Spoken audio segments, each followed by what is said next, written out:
Hey everybody, I wanted to share a new song for this political moment that we're in, and it's taking stories from American history, especially from an area of the United States that we now kind of call the Bible Belt, this part of the southern Midwest, which just around a little over 100 years ago had a very strong rural socialist movement and left-wing movement, which had a divided history in itself.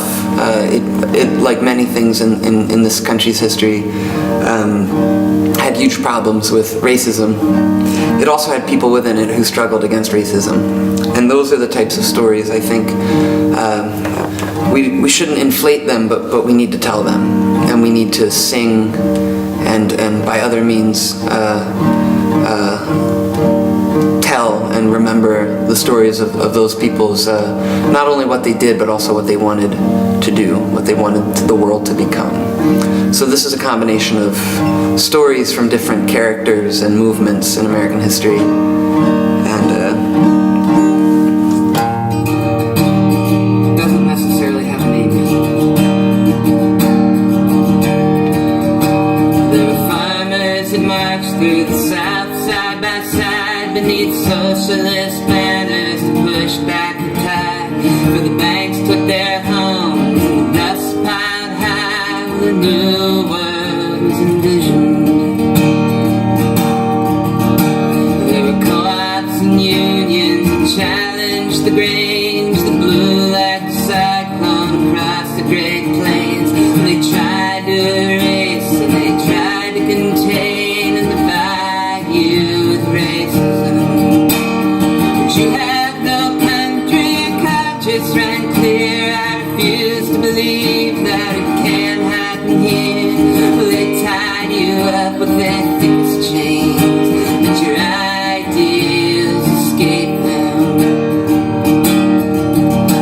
When your strikes hit the streets for the 8-hour day with your dynamite sticks and your signs on display, we remember you still on the first day of May and the word you fought and died for.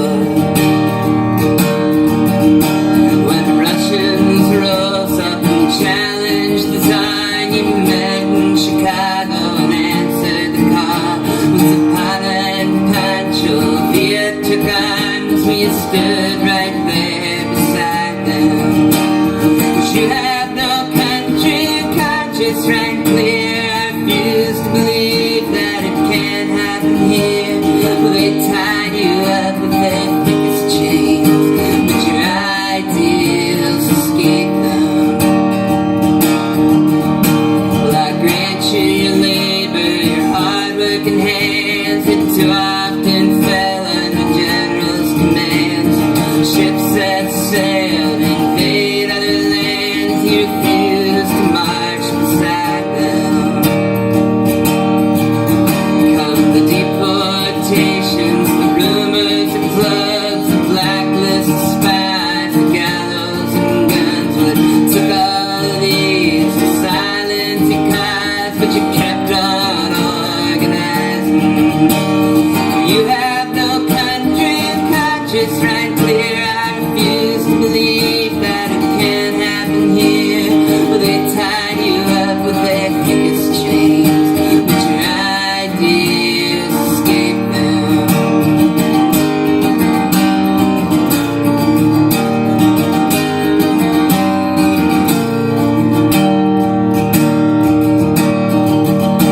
Now the preacher preaches a side stream of hate, and TV and radio preaches the same. The snake oil salesman still plays the same game that he played 100 years ago. Well, they stole your history and covered their tracks, so your kids and your grandkids could never look back to a time when your ancestors stood and fought back against exploitation and bigotry. But you have no country, your conscience ran clear. I refuse to believe that it can happen here. Well, they tied you up with their thickest chains.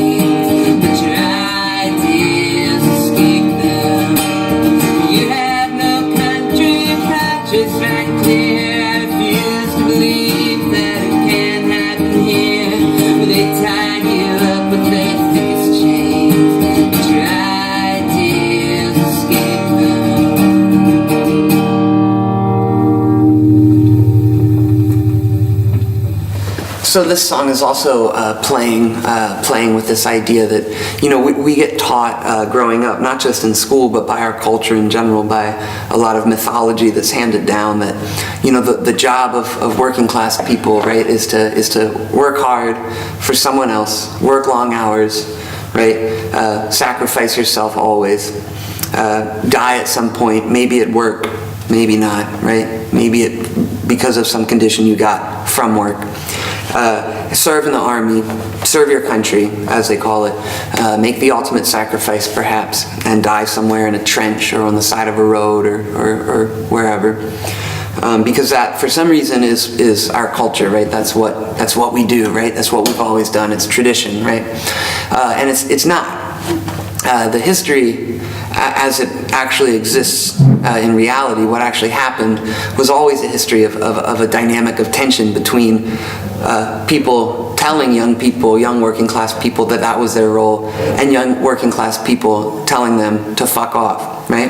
And whether that was with soldiers in Russia coming home from the First World War to overthrow the government, whether it was in the United States of working class people organizing huge radical unions to fight against the people that were making millions of dollars off of their labor, then turning around and telling them that they should go to Europe and fight in a trench war against these other empires that were doing the same thing to their working people, sending them to the front.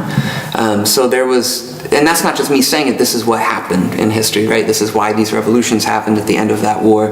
This is why there was so much upswing of union activity during those times. You know, and since we're in this time period in history right now, in this country, in Europe, where there's this polarization happening and where this far right-wing populist movement is rising, one of the biggest tools in their toolbox is this mythology about history, right? Is this mythology about culture and what people are supposed to do and how they're supposed to act in a situation because that's what you do, you know? So telling the story that that's not what's always happened and there's often been this dynamic of tension is ever more important. And it's a shame because the way that racism has historically been used, especially in the United States, especially with white people, especially against black people, but also against many other people, to divide people specifically at those junctures where a new form of life is envisioned, where a new ideal is being strived for, whether it was right after the First World War or whether it was right after the Second World War. These forces come out and they mobilize people, and so it's really crucial that we honor the history of the people, especially for me, of the white people who stood up against that, who said no to racism, who said no to these kinds of divisions, and who didn't just say it, but who went to prison for it, who died for it, who fought in the streets for it, who organized for it, and that's what this song is trying to honor.